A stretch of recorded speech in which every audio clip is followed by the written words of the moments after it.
Bem, pessoal, a gente vai abordar aqui a questão das rotações, tá? A rotação ela é um movimento em que um corpo rígido ele sofre um movimento coletivo, de forma que as partículas elas tenham todas uma trajetória circular em torno de um eixo de rotação, tá?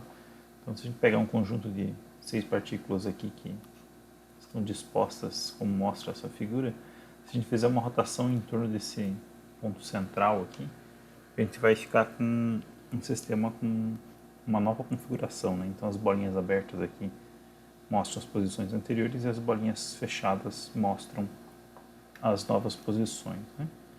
Então notem que se a gente for tentar descrever o movimento de cada uma das partículas, isso é muito complicado, porque a gente tem um monte de partículas potencialmente num corpo rígido, dimensões aí modestas, a gente tem uma quantidade de partículas imensurável, né?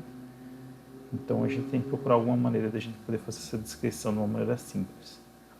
A gente pode observar aqui que se a gente define qual que é o eixo de rotação em torno da qual a rotação ocorre e verificar que todas as partículas se você ligar elas ao eixo de rotação e pensar nessa reta aí, e você percebe que para todas as partículas você tem o mesmo deslocamento angular θ, né?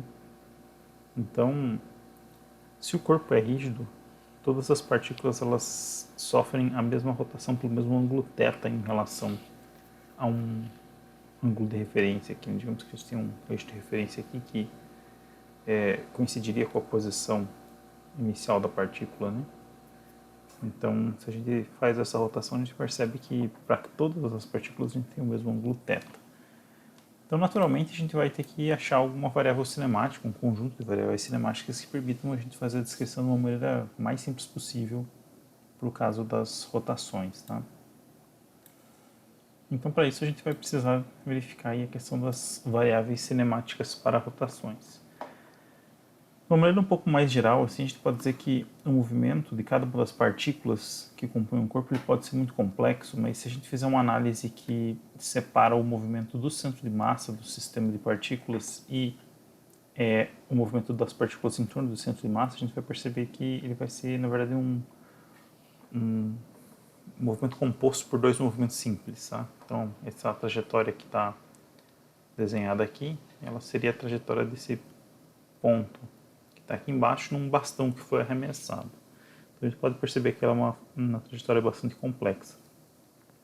Só que se a gente pegar o centro de massa do sistema, que é representado por esse pontinho preto aqui, a gente vai perceber que a gente tem uma trajetória parabólica.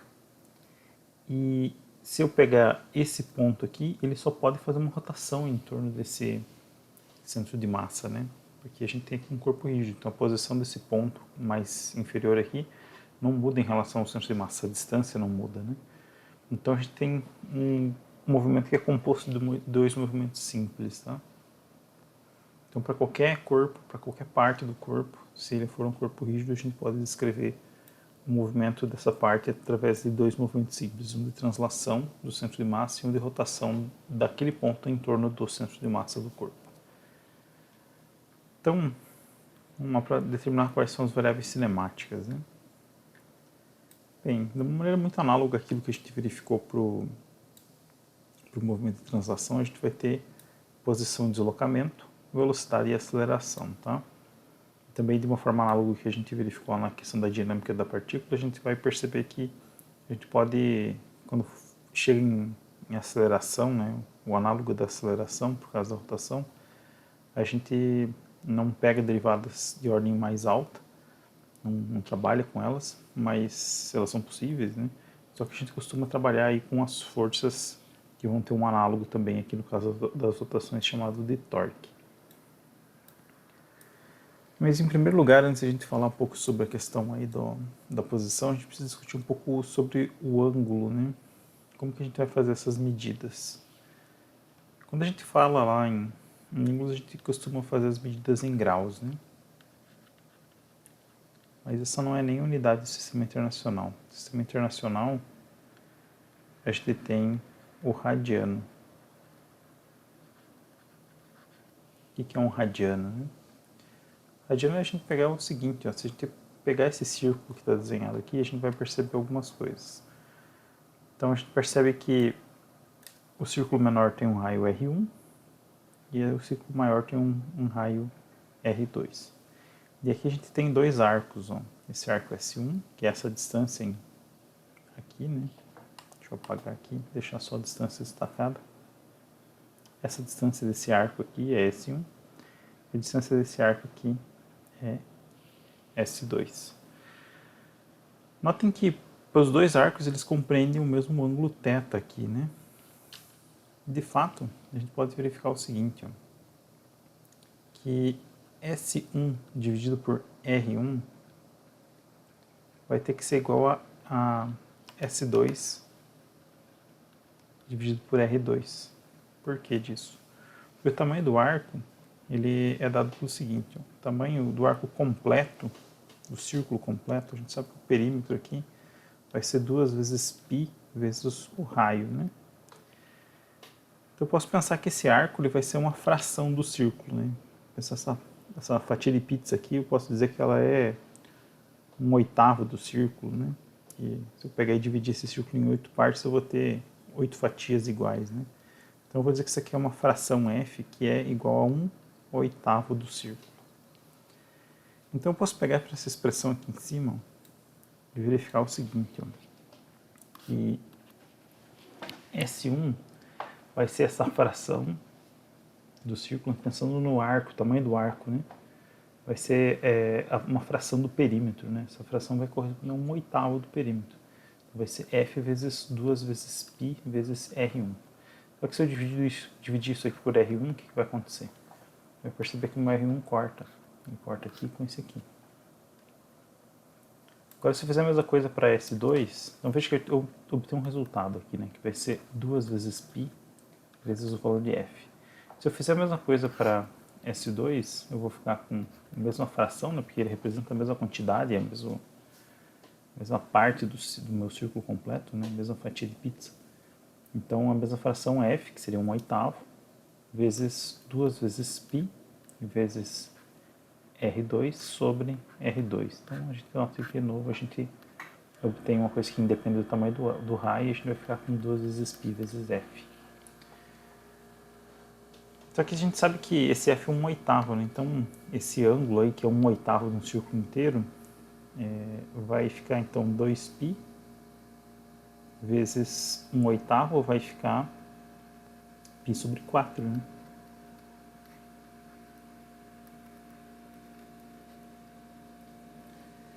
E talvez vocês tenham notado que esse valor aí de 45 graus, né, que seria 1/8 de um círculo, em radianos é justamente π sobre 4. Então, o que é um radiano? Radiano é essa medida aí de ângulo em que você pega a fração do círculo e multiplica por 2π e diz que isso daqui é uma medida de ângulo. Π sobre 4 radianos. Isso corresponde ao quê?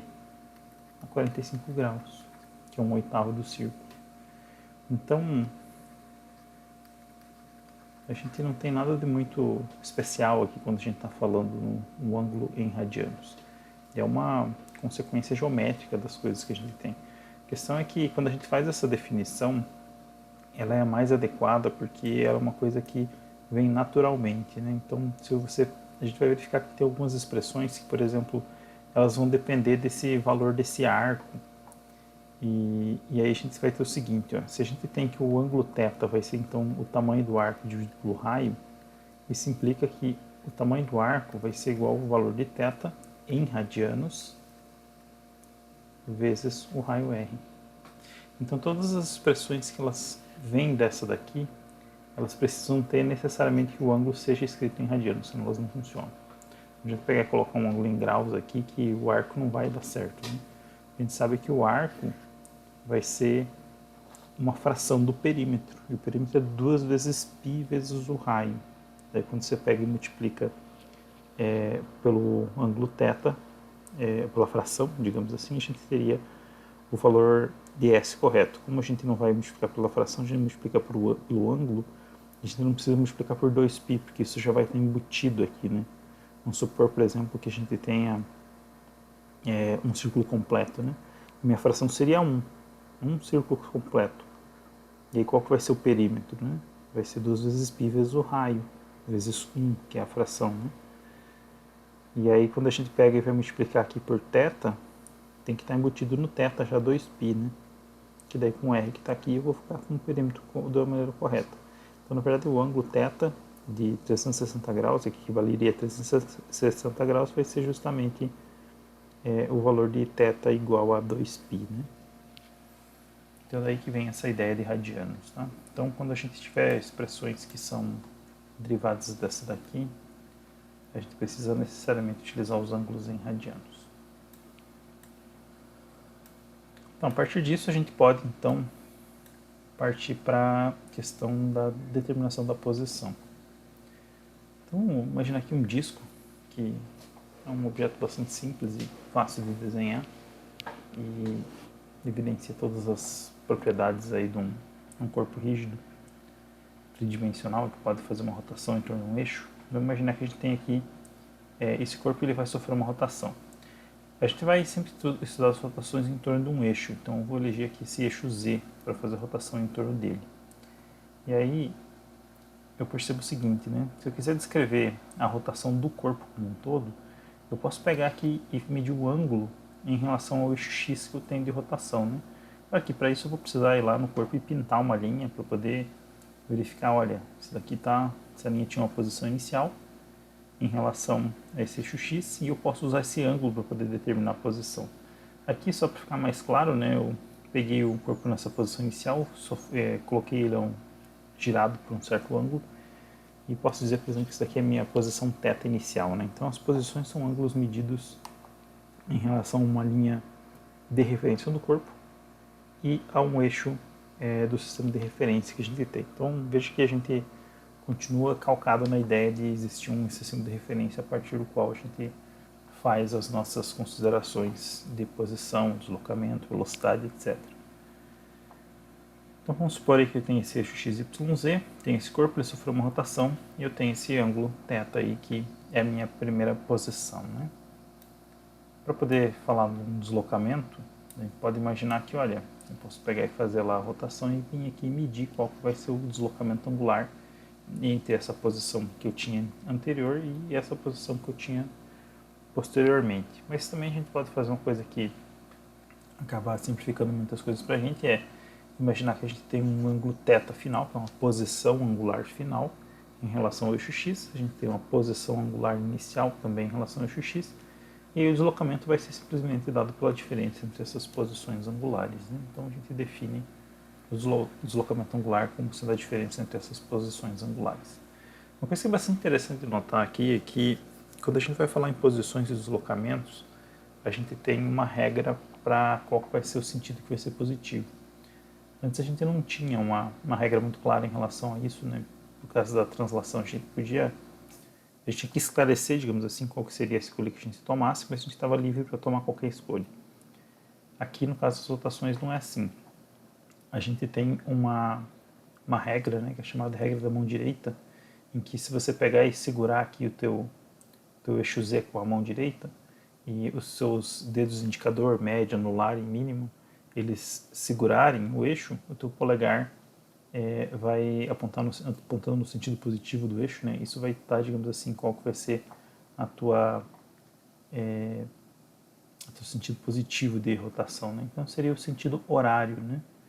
Então nota aqui que eu tenho o eixo Z, meu sentido, aliás, horário não, sentido anti-horário. O sentido anti-horário vai ser o sentido dos ângulos positivos, tá? E o sentido horário vai ser o sentido dos ângulos e deslocamentos, né, que são negativos. Então, por definição, a gente tem isso, tá? Então, toda vez que a gente tem uma rotação, o sentido anti-horário é positivo. Isso vem lá da própria definição das funções trigonométricas, né? Então, você pega lá ou do círculo trigonométrico, né? Como que a gente mede ângulos que são positivos? Por definição, são os ângulos que estão nesse sentido aqui, né? Θ maior que zero.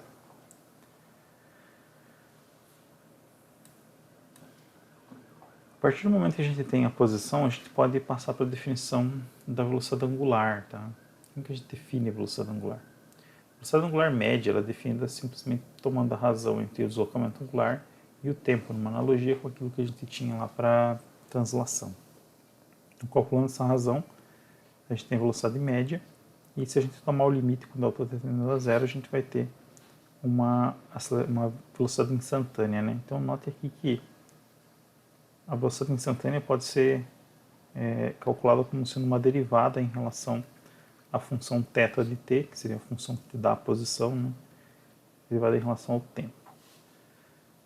Outra coisa que é interessante notar é que se os ângulos são em radianos, os deslocamentos angulares também são em radianos, né? Porque nota aqui que a gente tem essa expressão aqui.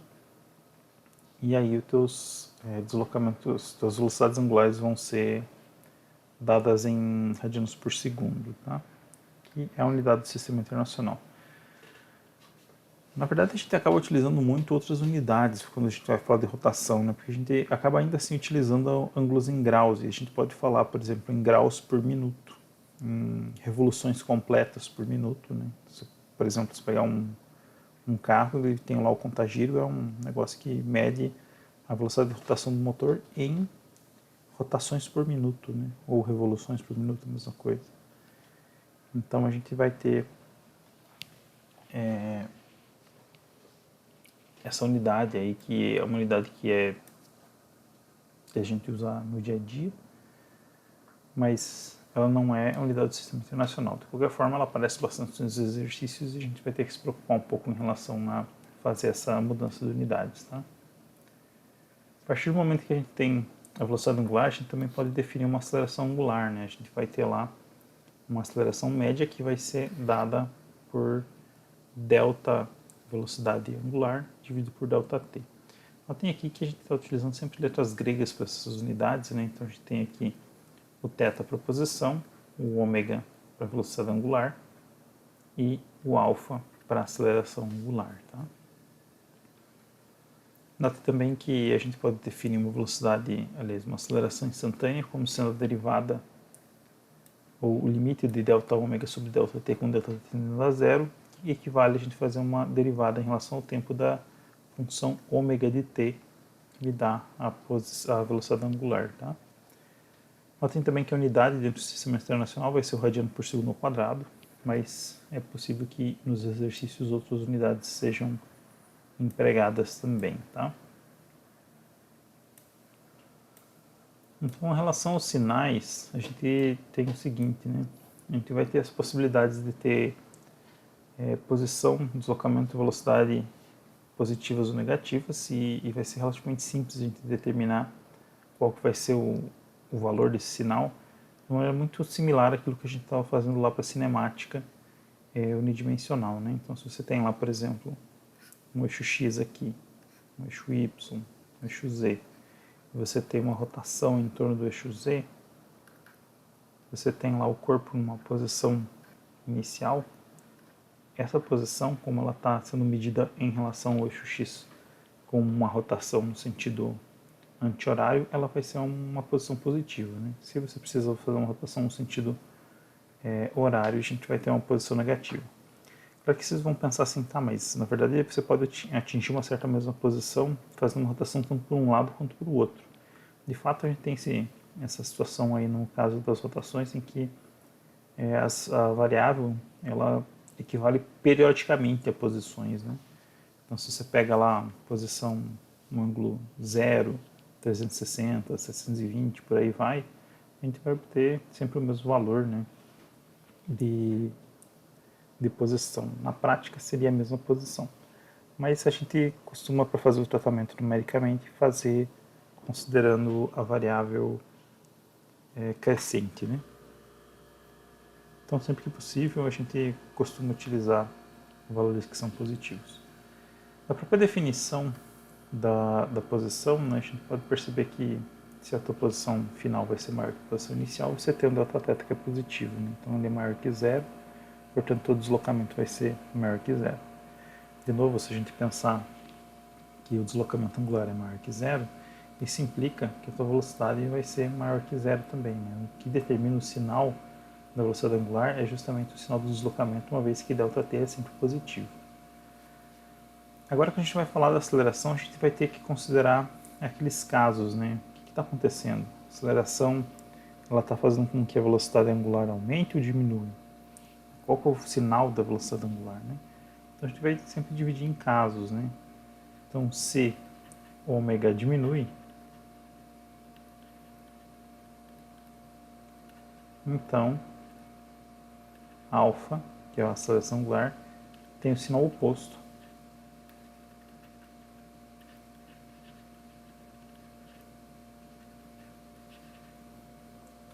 Ao de ômega. Diminui em valor, né? Em valor numérico.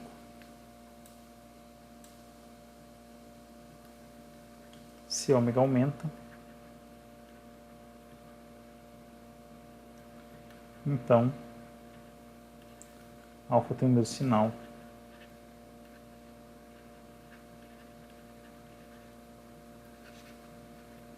que ômega. Inclusive, a gente costuma utilizar bastante o estudo do movimento com aceleração angular constante, tá? Por que a gente faz isso? Não tem nenhuma boa razão para a gente considerar a aceleração angular constante.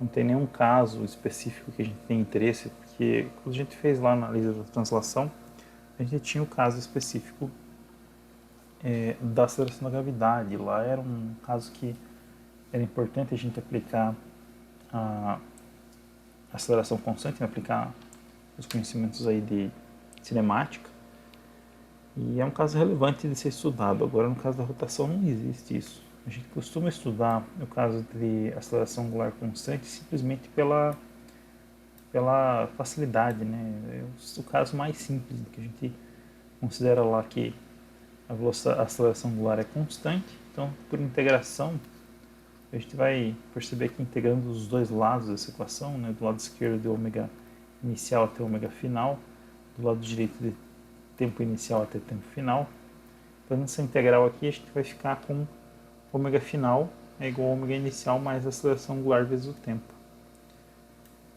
Se agora a gente pegar essa expressão e integrar de volta para poder achar a posição, então notem que a gente tem que dθ dt é igual a ômega, então dθ é igual a ômega dt. Se a gente integrar dos dois lados aqui, a gente vai ficar com integral de dθ do lado esquerdo, que vai ser integral de θi até θf.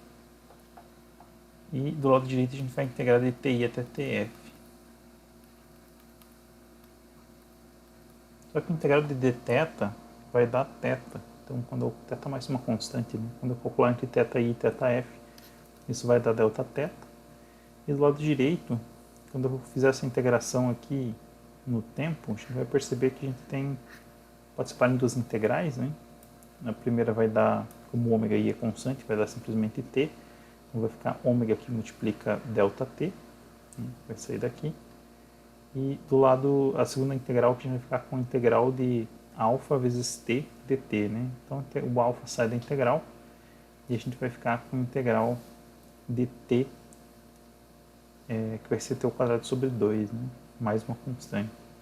Então quando a gente fizer isso, a gente pode determinar qual que vai ser a expressão e a gente vai obter que θf igual a θi mais ômega i vezes t mais alfa t ao quadrado sobre 2. Porque notem que isso aqui não é nenhuma novidade, né? Se a gente verificar as expressões obtidas, a gente tem o quê? Que ômega final é igual a ômega inicial mais a aceleração angular vezes o tempo. Notem que isso aqui é velocidade igual a velocidade inicial mais a aceleração vezes o tempo, que é análogo a v igual a v0 mais a t, né?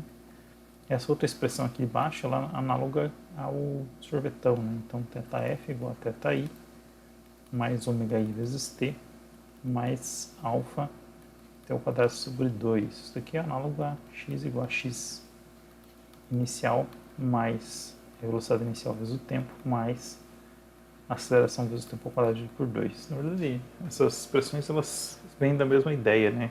Estou assumindo que uma coisa é constante, faço as integrais e vou obter expressões que têm que ser, na verdade, análogas. E por isso que a gente utiliza bastante isso, né? Então, se a gente pegar aquela tabela que tinha lá na página 46 e verificar a mesma coisa, as mesmas coisas exatamente por causa da rotação, a gente vai obter equações que são completamente análogas, né? Então, nota aqui, VF é igual a VI mais AT, ômega F é igual a ômega I mais alfa T.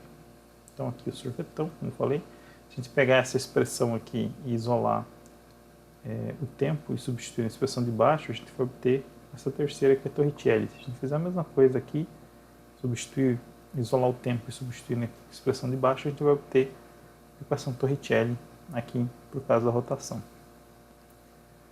Eliminando a velocidade, aliás, para esse daqui a gente elimina a aceleração e depois esse daqui a gente elimina a velocidade inicial, né? Então, da mesma maneira que eu faço na coluna da esquerda, eu posso fazer na coluna da direita e obter expressões análogas. Então a gente não precisa refazer isso, a gente simplesmente precisa trocar a letrinha da variável e veja que o que elas cumprem é exatamente a mesma coisa, né?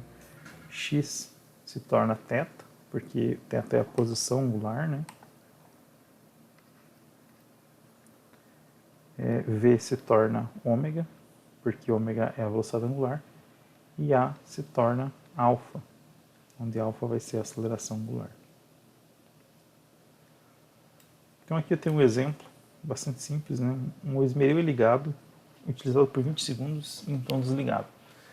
Sabendo que a velocidade máxima que ele é capaz de atingir é de 3.000 RPM, que ele atinge tal velocidade em 3,2 segundos e que ele demora 20 segundos para parar completamente, determine qual é o seu deslocamento angular total. Assuma que as acelerações ao ligar e ao desligar o motor sejam constantes. Então a gente vai ter o seguinte, ó. Isso eu achei bastante interessante fazer um gráfico aqui para fazer esse tipo de problema. Então a gente tem um eixo vertical, um eixo horizontal, e o problema me diz o seguinte, que o corpo ele é utilizado por 20 segundos, né? Então ele é ligado, ele atinge uma velocidade máxima em 3,2 segundos, depois é usado por 20 segundos e depois ele é desligado e demora mais 20 segundos para poder parar completamente, né? Então aqui eu tenho 20 e alguma coisa, né? Demora 3,2 segundos para ligar, né? Então aqui é 3,2, aqui vai ser 23,2 e aqui vai ser 43,2 segundos, né?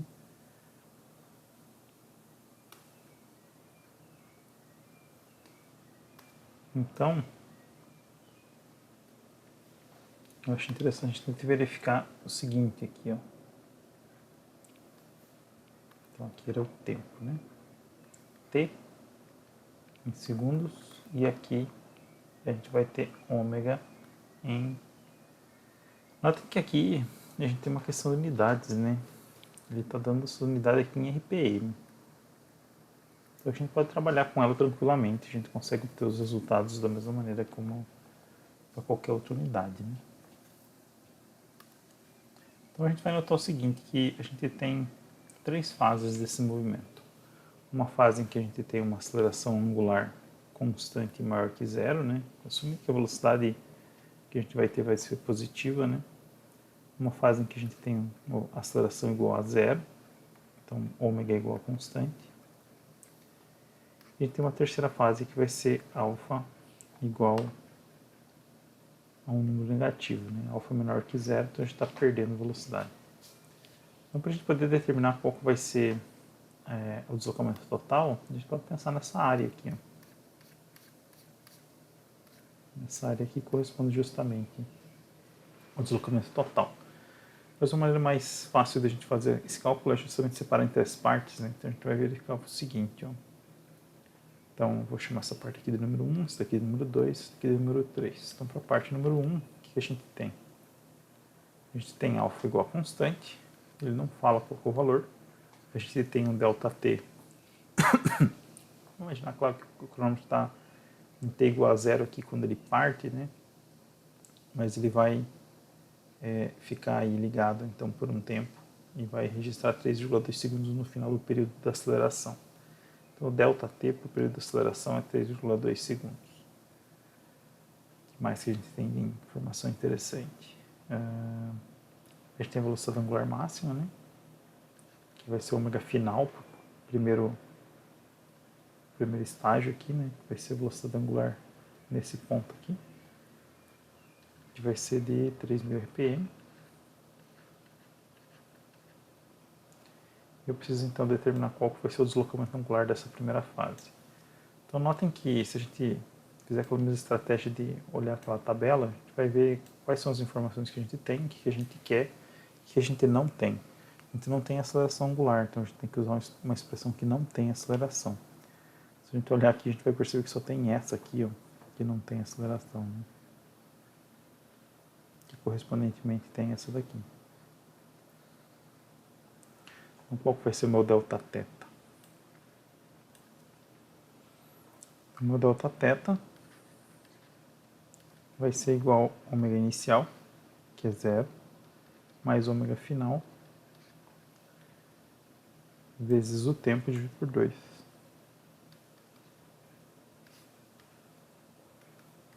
Então vai ser 3.000 RPM, vezes o tempo, que é 3,2 segundos, dividido por 2. Só que notem aqui que a gente tem uma questão importante em relação às unidades, né? A gente vai precisar escrever alguma dessas unidades de uma maneira que seja adequada, né? Então, se eu pensar aqui, ó, pegar aqui e escrever esse 3.000 sobre 2 como sendo 1.500 RPM, esse M aqui quer dizer minuto, né? Então, se eu posso pegar esse valor de 3,2 segundos e escrever ele como sendo um minuto, como sendo em minutos, na verdade, né? Então, 3,2 corresponde àquele tempo que eu tenho e 1 minuto corresponde a 60 segundos, né? Então, se eu pegar 3,2 dividido por 60, eu vou obter 0,053 minutos.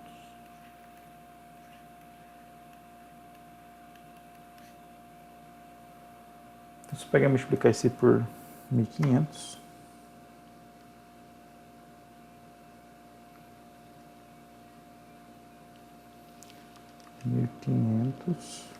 vezes 0,0533 dízima periódica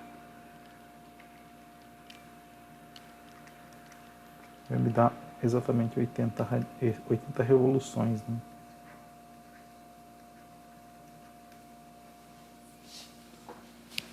Na segunda parte, para a gente poder calcular o Δθ é mais fácil ainda, né? A gente tem uma velocidade que seja constante e a gente tem o tempo, né? Então, a 2 aqui eu posso simplesmente escrever que Δθ vai ser igual a ômega inicial, isso, ômega vezes t, né? Faz sentido falar inicial porque ele está constante durante esse intervalo. Então a gente vai ter que Δθ vai ser igual a 3.000 RPM, que multiplica o tempo em segundos, que são 20 segundos. Só que, na verdade, 20 segundos ele corresponde a algum tempo em minutos, né? Ele corresponde a 1/3 de minuto, né? Então, 20 por 60.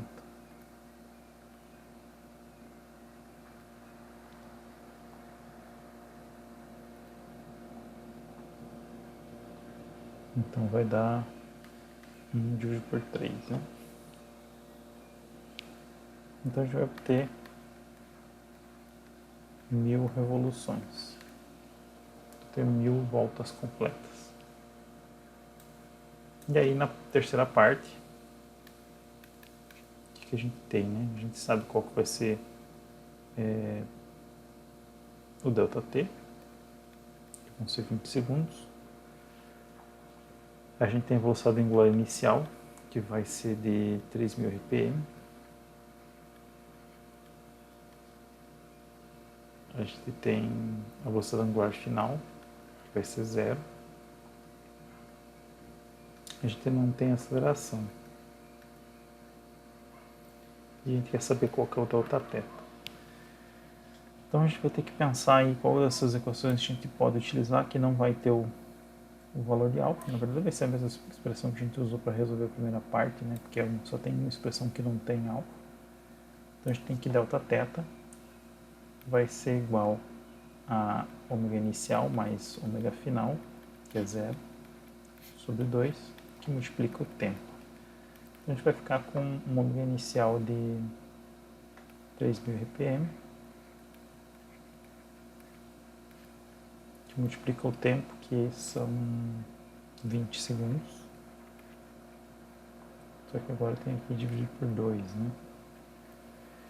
Então a gente vai ficar com 3.000 sobre 2 vezes 1/3, né? Então 3.000 sobre 1/3 vai dar 1.000, dividido por 2 vai dar 500 revoluções. Então a gente vai ficar com um total daí de 1.580 revoluções, tá?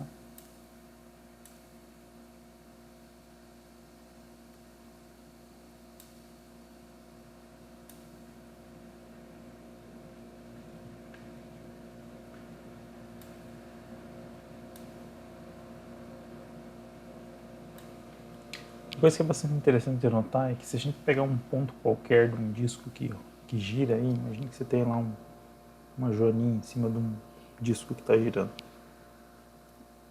Da mesma maneira como esse disco tem aí uma velocidade angular de rotação, existe uma velocidade de translação dessa joaninha em relação ao teu sistema de referência.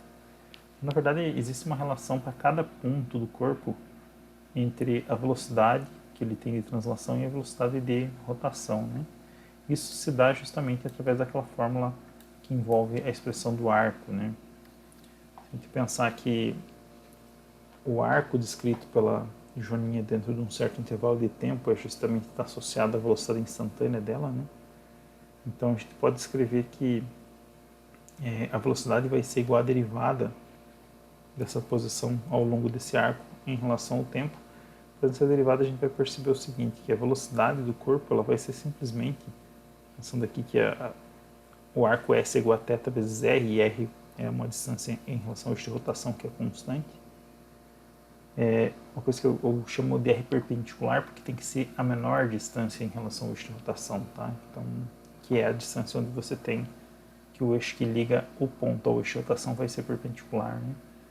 Então a gente vai ter dθ R perpendicular dt, só que o R perpendicular é constante, então ele pode sair da minha derivada aqui, né? E eu vou ficar com dθ dt, que é ômega. Então eu percebo que a velocidade vai ser igual à distância em relação ao eixo de rotação vezes a velocidade angular que o corpo tem, né? Então nota aqui que o meu disco está girando com velocidade angular ômega, e um ponto sobre a borda desse disco aí, ou sobre a superfície dele, vai ter uma velocidade v cujo módulo vai ser dado por R perpendicular, que é a distância ao eixo de rotação, vezes a velocidade angular de rotação. Só que para poder usar essa expressão, a gente necessariamente tem que utilizar ângulos em radianos, velocidades angulares em radianos por segundo e acelerações angulares em radianos por segundo ao quadrado, tá? Note que a gente também tem lá aquela questão da aceleração centrípeta, né? Como que eu determino a aceleração centrípeta? Aquele ponto lá daquele disco, ele também tem que ter alguma aceleração que aponta para o centro, né? Porque senão a joaninha lá, que está em cima do disco, ela não ia fazer essa trajetória circular. Então a gente precisa de mais uma aceleração. Essa aceleração é a aceleração centrípeta. E para calcular a gente sabe que ela vai ser igual a v ao quadrado dividido por r, né? Então a gente já sabe que v vai ser igual a r perpendicular vezes ômega. Esse R aqui é justamente o R perpendicular, tá? Então se a gente substituir que V é igual a R perpendicular vezes ômega, essa expressão aí vai ficar em termos das variáveis de rotação, né? Que vai ser justamente que a aceleração centrípeta é igual a ômega ao quadrado vezes R perpendicular. Se a gente for pensar aí na questão da aceleração, a gente vai perceber que a aceleração ela pode ser determinada através da derivada da velocidade em relação ao tempo, né? Porque a aceleração é uma medida de quanto a velocidade está variando. Notem que quando a gente vai fazer essa derivada aqui, a gente não está pensando na aceleração centrípeta, né? A gente está pensando na mudança do valor da velocidade. Lembre-se que a aceleração centrípeta ela só muda a direção do vetor velocidade. Para poder alterar o valor numérico, a gente tem uma aceleração que é tangencial, que vai estar associada então a essa velocidade angular que a gente tem, né? Quando a gente pega e faz a derivada, a gente vai obter então a derivada da velocidade angular, e a gente tem simplesmente que a aceleração tangencial vai ser igual ao valor da aceleração angular vezes o r perpendicular, tá?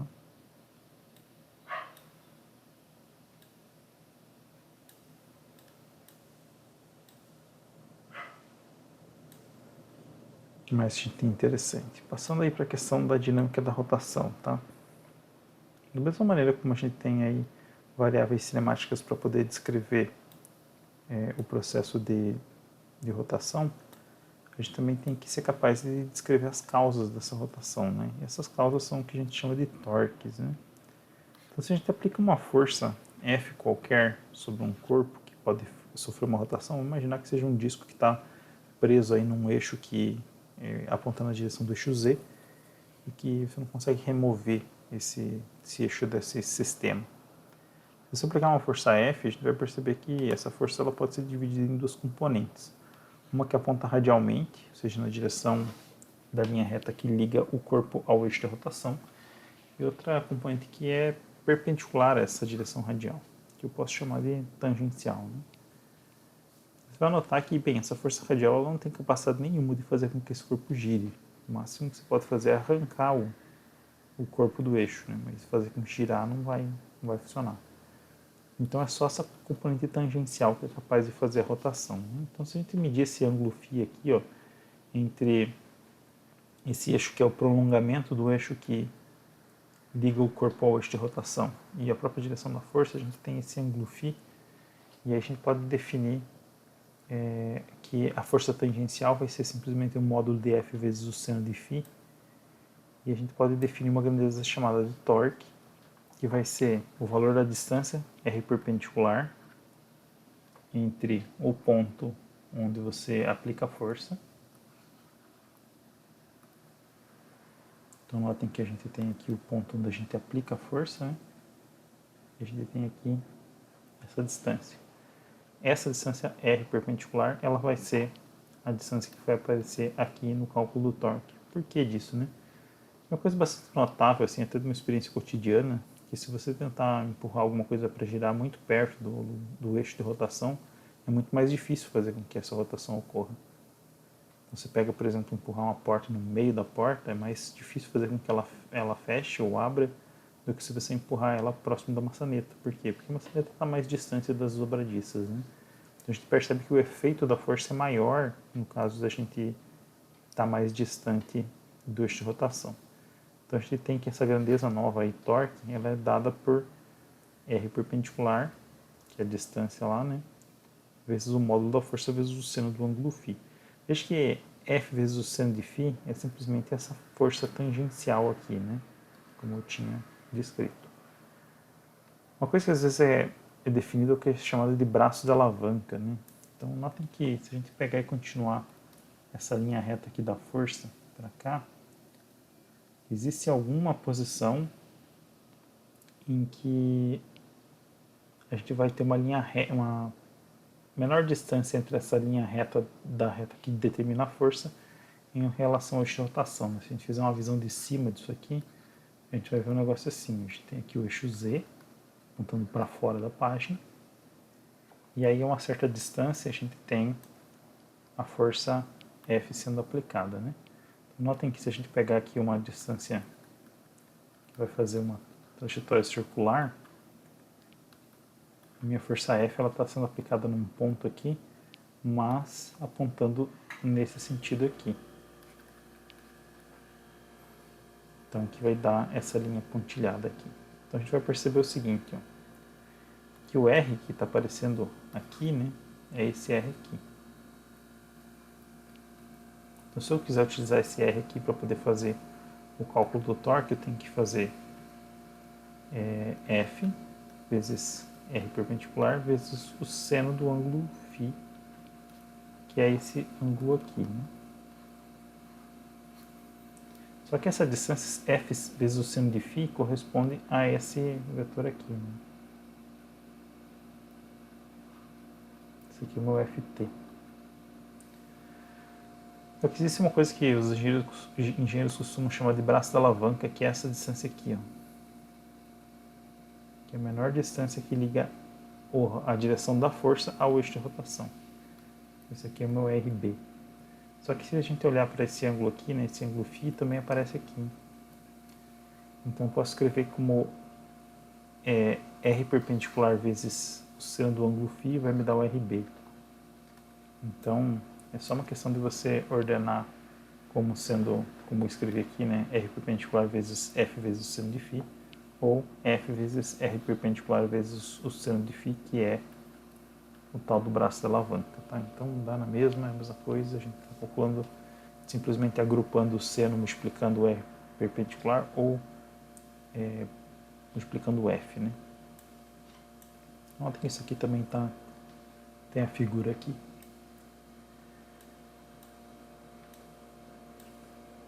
Quais são as unidades dessa grandeza denominada torque?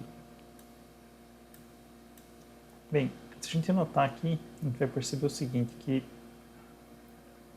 o torque ele tem a unidade de distância vezes unidade de força.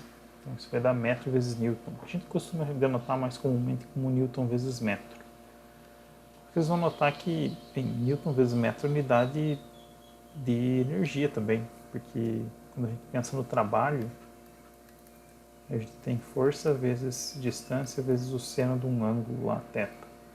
Só tem que seno de θ é adimensional, assim como ele é aqui, né? O seno de φ também é adimensional. Não traz nenhuma dimensão para o nosso resultado. Então aqui essa unidade também vai ser newton vezes metro, mas aqui a gente chama de joule. E aqui a gente nunca vai dizer que o torque é em joule, porque para energia a gente usa exclusivamente joule, mesmo que no fundo seja newton vezes metro. Tá? E para o torque a gente sempre chama de newton vezes metro. Essas unidades aqui, na verdade, elas são diferentes numa característica bastante importante, que é o fato de que o trabalho, a energia é uma grandeza escalar e o torque, na verdade, é uma grandeza vetorial.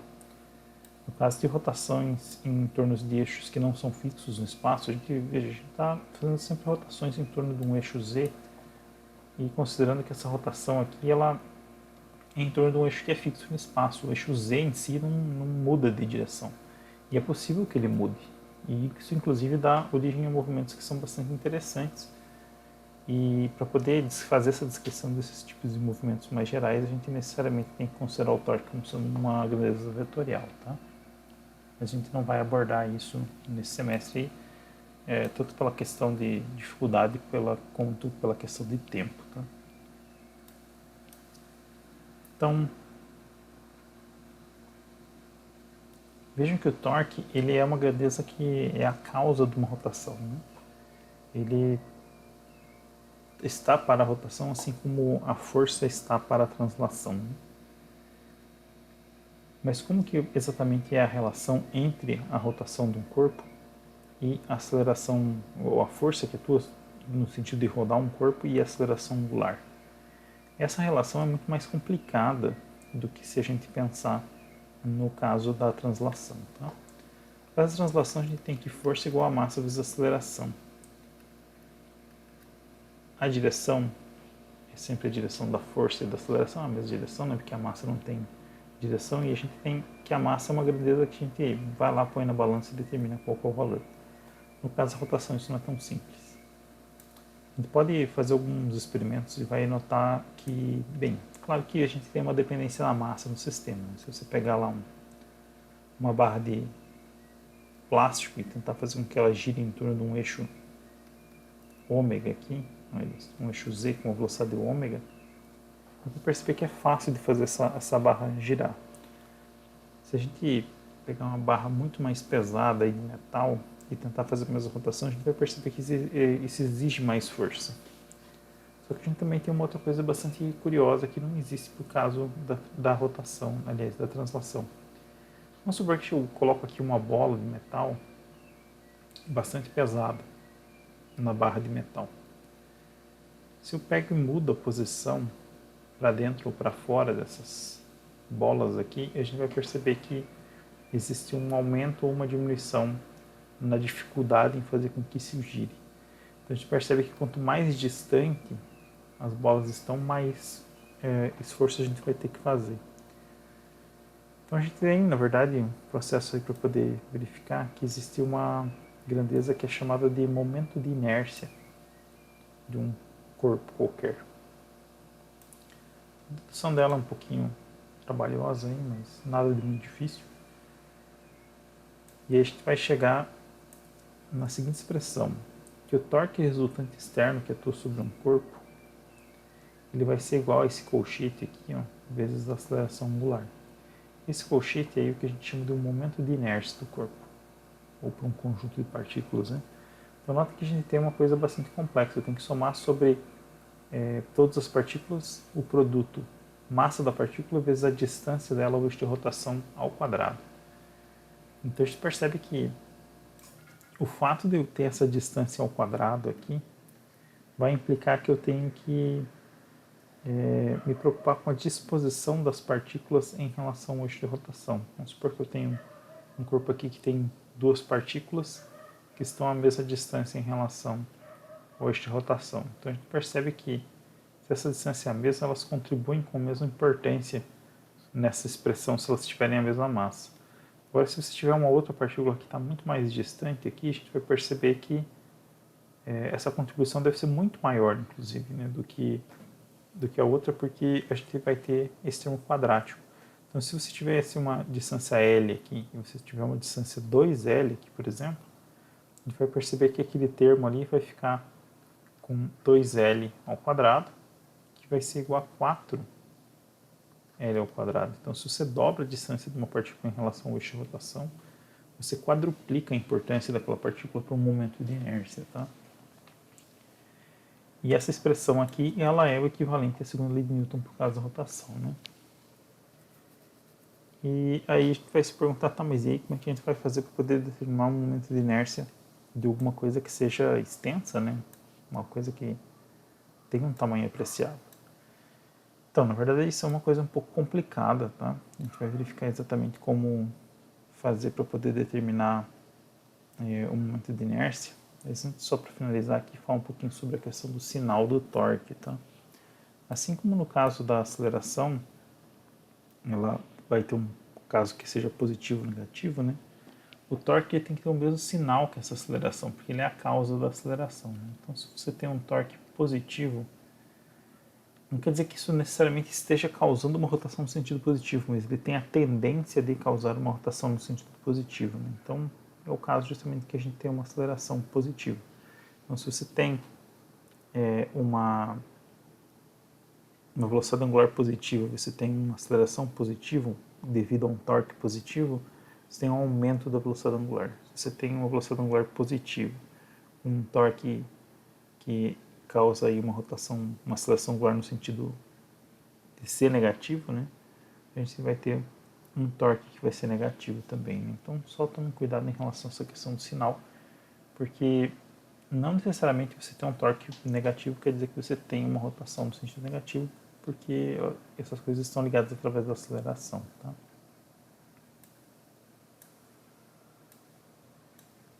Então vamos aí à questão do cálculo do momento de inércia.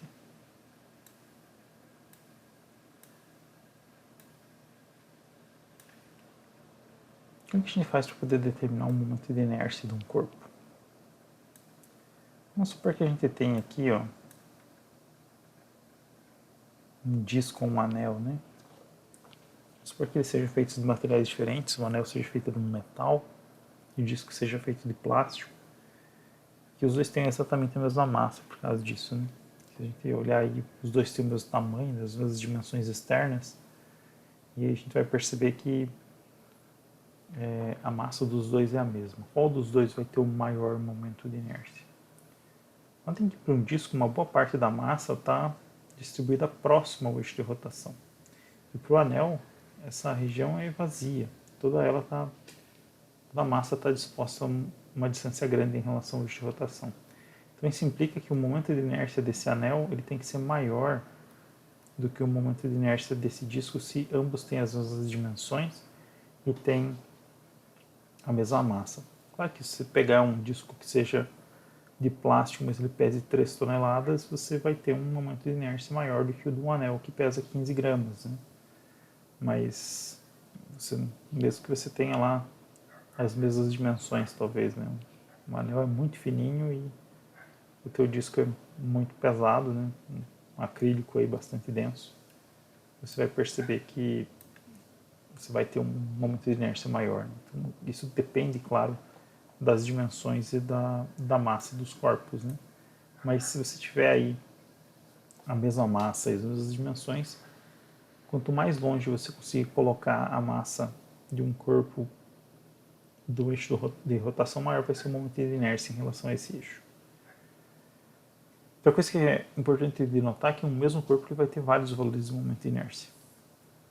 Cada eixo que a gente tem vai ter um momento de inércia diferente. A gente tem aqui um momento de inércia em torno do eixo Z, outro em torno do eixo X, outro ainda em torno desse eixo W aqui, que entra num cantinho aqui e sai na borda inferior aqui do disco. Então a gente vai perceber que o momento de inércia ele tem que ser dado em relação a um eixo específico, tá? Então dessa forma a gente vai acabar trabalhando com uma tabela que tem poucos valores de momentos de inércia e são só das coisas que são mais simples. Mas felizmente, como a gente tem lá que o momento de inércia é uma coisa que é dado por um somatório, isso quer dizer que o momento de inércia é aditivo.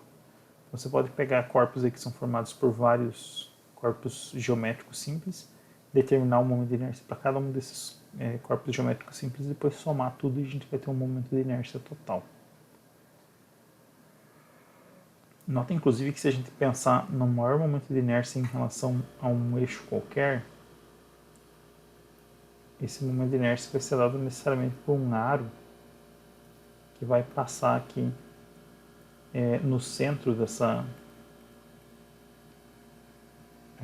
Aliás, vai ser um aro de forma que o eixo passe exatamente no centro do aro, perpendicularmente a essa face plana aqui do aro. Por que disso? Né? Porque o aro é a única forma em que você pega todas as partículas e coloca todas elas à mesma distância máxima em relação ao eixo de rotação. Aqui eu estou limitando, eu falo, esse aqui é o valor da maior momento de inércia possível. Desde que você possa, claro, fazer essa distribuição e você tenha um parâmetro específico que é um raio, que seja o seu raio máximo. Né? Então, se você tem esse raio máximo aqui, a gente pode verificar o seguinte, que o momento de inércia ele vai ser igual ao somatório da massa de cada uma das partículas vezes a distância dela ao eixo de rotação ao quadrado. Mas todas as partículas estão à mesma distância em relação ao eixo de rotação, que é justamente r ao quadrado. Na hora que o r ao quadrado ele sai desse somatório, eu vou ficar simplesmente com uma r ao quadrado aqui fora e aqui eu vou ficar com o somatório da massa das partículas. O somatório da massa das partículas é a massa total. Então, o maior momento de inércia que é possível é esse me vezes r ao quadrado aqui.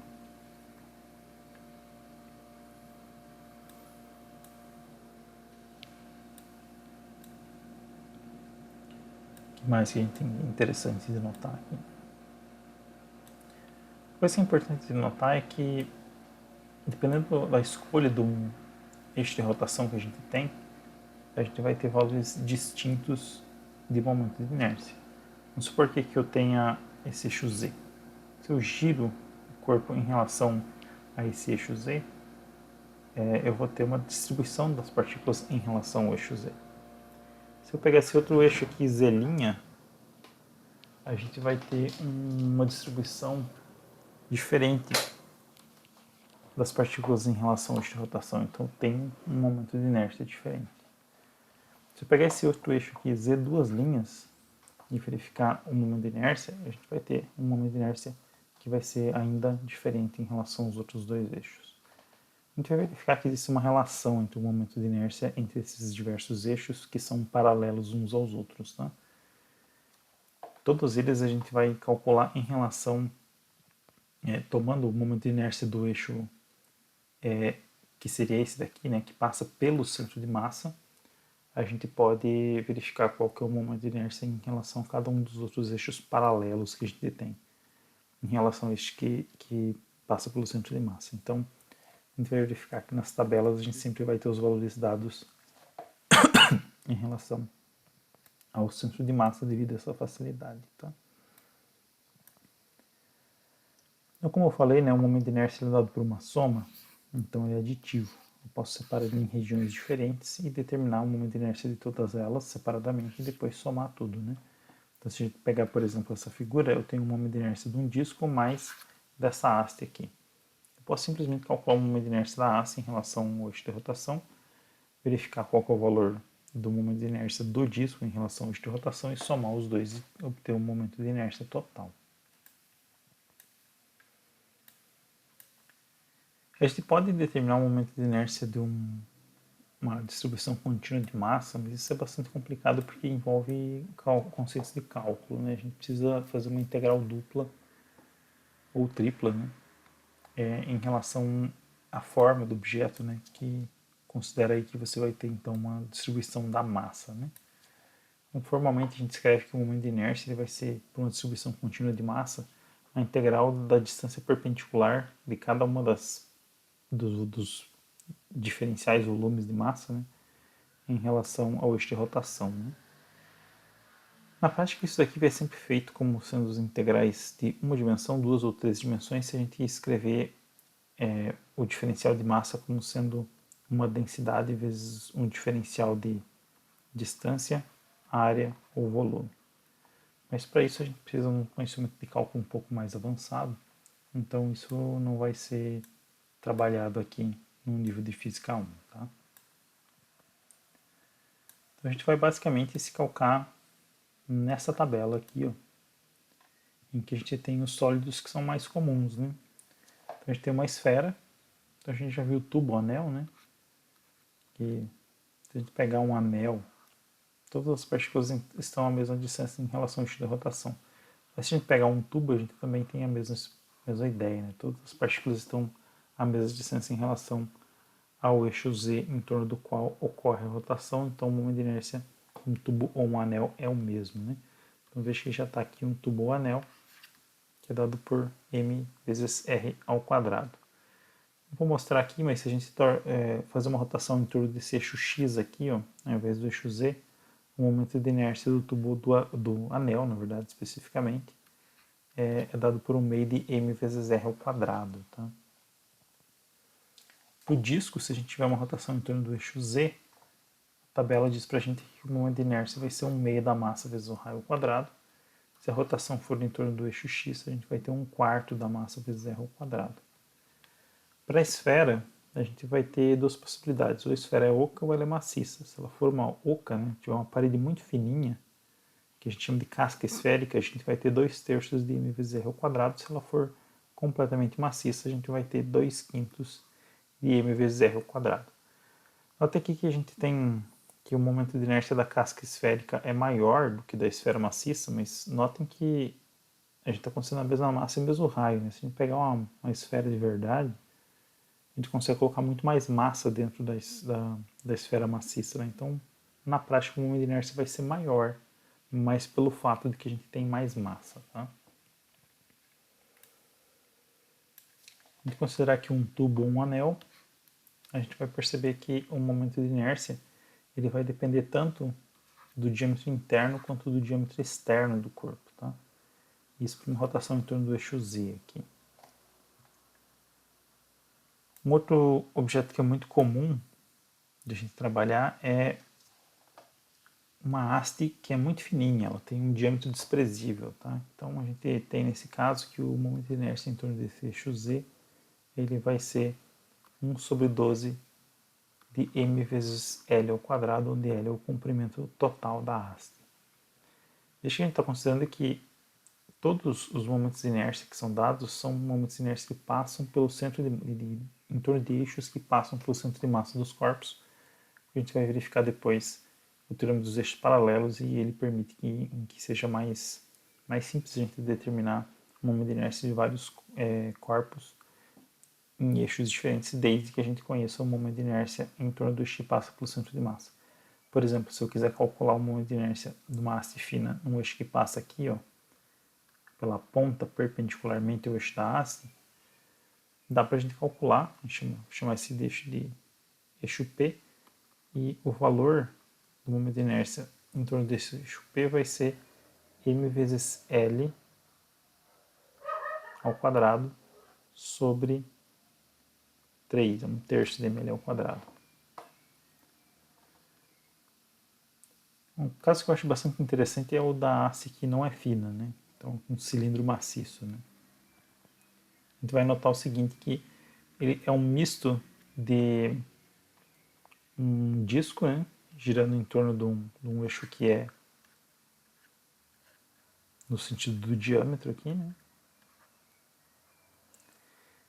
Composto com o resultado por uma haste fina, né? Parece um misto dos dois e de fato é mais ou menos o que a haste cilíndrica representa.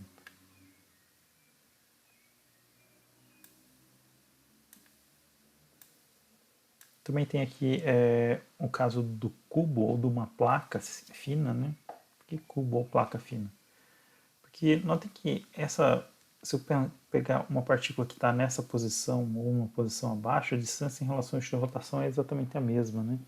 Então essa dimensão em z aqui não faz diferença para o caso do momento de inércia. Mas claro que você vai pensar assim, mas você consegue colocar mais massa.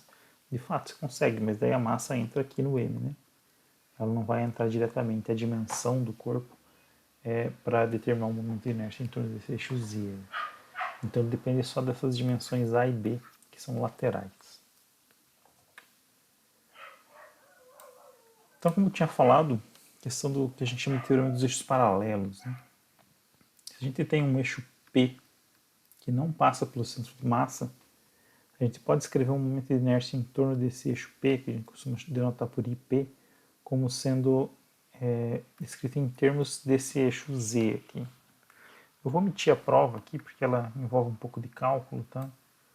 Mas não é nada muito complicado. Quem quiser acompanhar aqui, basicamente são argumentos geométricos, tá?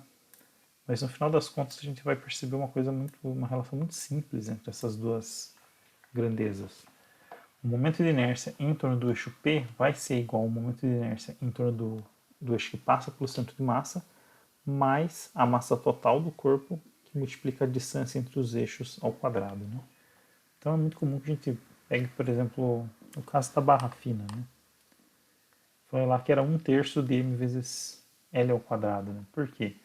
O momento de inércia em torno do eixo P é igual ao momento de inércia em torno do centro de massa da barra fina, que é 1/12 da massa vezes o comprimento ao quadrado, mais a distância entre o eixo paralelo P ao quadrado, em relação ao eixo que passa pelo centro de massa, né? Vezes a massa total da barra fina. Então vamos supor que a gente tem aqui a barrinha girando em torno de um eixo que passa exatamente na ponta dela.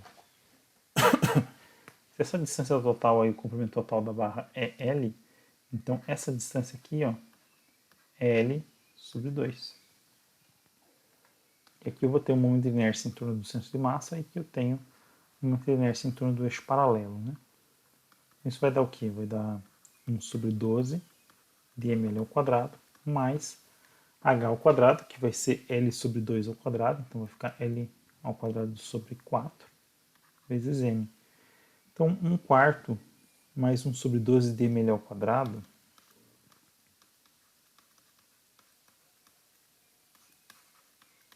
vai dar quanto? Vai dar 1/3, porque aqui eu posso escrever assim, 3/12, que vai ser igual a 1/4, né? Mais 1/12. Então isso vai dar 4/12, que é a mesma coisa que 1/3 de ml ao quadrado. Então a gente sempre pode aplicar para casos mais complexos, como por exemplo, imagina que você tem uma haste e aí você gruda lá na ponta dessa haste uma esfera maciça. Então você tem um momento de inércia da esfera em relação a esse eixo que passa no centro de massa, mas você quer o momento de inércia da esfera em torno do eixo P. Então você vai ter que verificar toda essa distância aqui para ser o teu valor de H. E aí você tem um momento de inércia da haste, né? Mas a haste também eu não tenho, quer dizer, até tenho aqui, acabei de calcular qual é o momento de inércia da haste tirando em torno da extremidade. Mas você pode pegar e utilizar o termo dos eixos paralelos, na tabela vai ter em torno do centro de massa e você calcula em torno desse eixo P, né?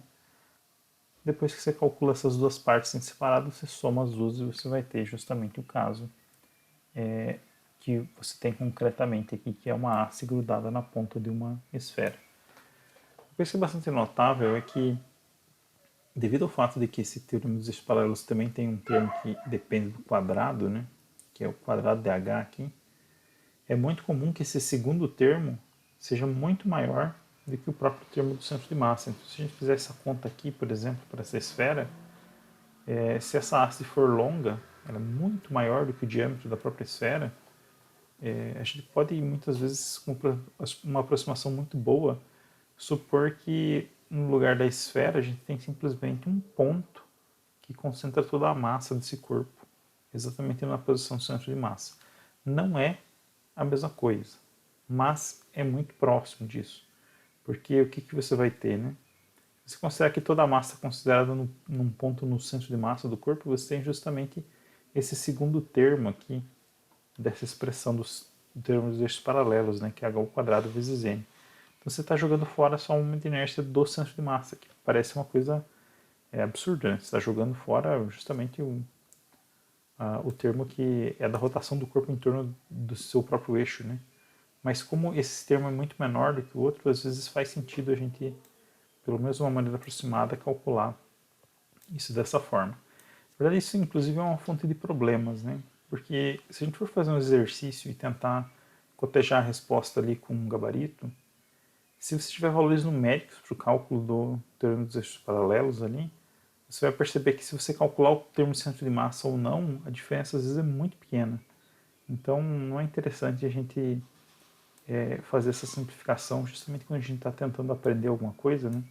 Que a gente não consegue verificar as respostas. Então, os problemas, eles geralmente vão ser dados com dimensões que vão ficar aí como uma massa M, um raio R, um comprimento L.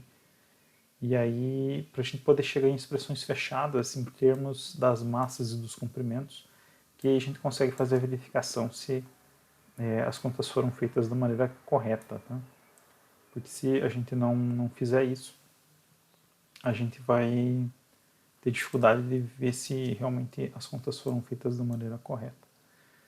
Então aqui, por exemplo, eu tenho um exemplo em que eu calculo o momento de inércia de um conjunto de corpos aí e verifico que eu tenho 18 mr ao quadrado, né? Então é uma solução fechada, né? Então o problema diz o seguinte, ó. Então a figura 8.40 mostra uma visão superior de um objeto formado por 4 cilindros que podem girar em torno do eixo perpendicular à página, passando pelo centro de um dos cilindros indicado pelo ponto. Então, em torno desse pontinho P, a gente tem uma rotação de todo esse conjunto aí que é formado por 4 cilindros. Se todos os cilindros têm a mesma massa M e o mesmo raio R, qual é o momento de inércia em torno do eixo indicado? Se a gente pegar esse disco aqui, ou cilindro, por que eu falo cilindro ou disco? Né? Na verdade, um disco é só um cilindro baixinho, né? Então dá na mesma quando você está rodando em torno desse eixo aqui que passa em torno do centro de massa, passa no centro de massa perpendicularmente à face plana. Então, se eu for fazer essa rotação desse primeiro disco onde tem um pontinho, a gente vai perceber o quê? O momento de inércia é tabelado, né? Ele vai ser igual a 1/2 da massa vezes o raio ao quadrado. E os demais? Os demais eu vou ter que determinar utilizando termos eixos paralelos. Né? Então, note que esses dois aqui eles estão na mesma disposição para o caso da rotação. Né? A gente vai perceber que ambos estão à mesma distância dos centros, né? Vai ser justamente o diâmetro, 2 vezes R. E eles vão ter a mesma massa. Então, usando termos eixos paralelos, né? A gente pode escrever que para esse cilindro número, não sei se esse aqui é o 1, esse aqui é o 2, esse aqui é o 3, esse aqui é o 4. Para o cilindro número 1, a gente vai ter que o momento de inércia vai ser dado por momento de inércia em torno do centro de massa, mais a distância entre os eixos de rotação ao quadrado vezes a massa do corpo. Né? Veja que H aqui vai ser justamente 2 vezes R. E eu vou ficar com 1/2 de m vezes r ao quadrado, que é o termo do centro de massa, mais 4 m vezes r ao quadrado. Então Então notem aqui que veja que uma dimensão pequena, a gente já consegue perceber que o termo h ao quadrado vezes m é muito maior do que o termo do centro de massa, né? Olha, isso aqui é 4m ao quadrado, isso aqui é 1 meio de m ao quadrado. Então a gente tem uma coisa 8 vezes maior, né? Então colocando em evidência aqui, a gente vai ficar com 8 meios mais 1 meio, vai ficar 9 meios de mr ao quadrado. Então, isso daqui vale tanto para o 1 como também para o cilindro número 2, né? Agora para o cilindro do número, aliás, para o cilindro número 2 e para o cilindro número 3. Para o cilindro número 4 a gente tem uma distância maior aqui, mas a ideia é a mesma, né? Então, qual vai ser essa distância, né? Essa distância h aqui ela vai ser igual a raiz quadrada de 2r ao quadrado mais 2r ao quadrado, né? Então estou aplicando Pitágoras para poder determinar qual vai ser o valor. Então vou ficar com 4r ao quadrado vezes 2 vai ficar raiz de 8 vezes r ao quadrado. Quando eu aplicar agora o termo dos eixos paralelos, eu vou ficar com o momento de inércia em torno do eixo do disco número 4, né, em torno do eixo paralelo, vai ser igual ao momento de inércia em torno do centro de massa mais a distância h ao quadrado vezes a massa m, né? Então eu vou ficar com 1 meio de m vezes r ao quadrado mais a distância h ao quadrado. Então a distância h era a raiz de 8r ao quadrado, então eu vou ficar com 8r ao quadrado vezes m, né? Então 8mr ao quadrado.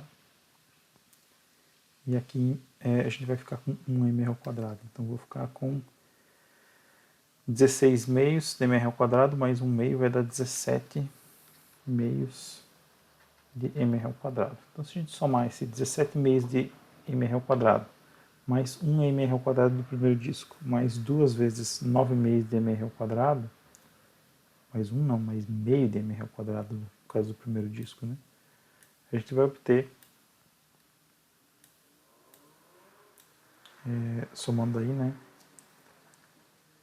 1 meio mais 9 meios, mais 9 meios, mais 17 meios, vai ficar ao todo com 18 mr ao quadrado, né? A gente também tem um termo chamado de termo dos eixos perpendiculares, ele não é muito utilizado, tá? Então, basicamente, ele diz o seguinte: o momento de inércia em torno do eixo Z, para uma superfície que seja fina, assim como uma placa, vai ser igual ao momento de inércia do eixo X mais o momento de inércia do eixo Y, tá?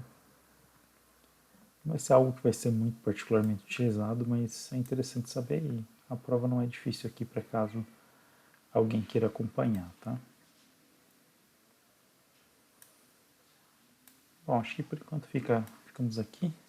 E aí no próximo vídeo a gente entra aqui com trabalho de energia cinética para rotações, tá?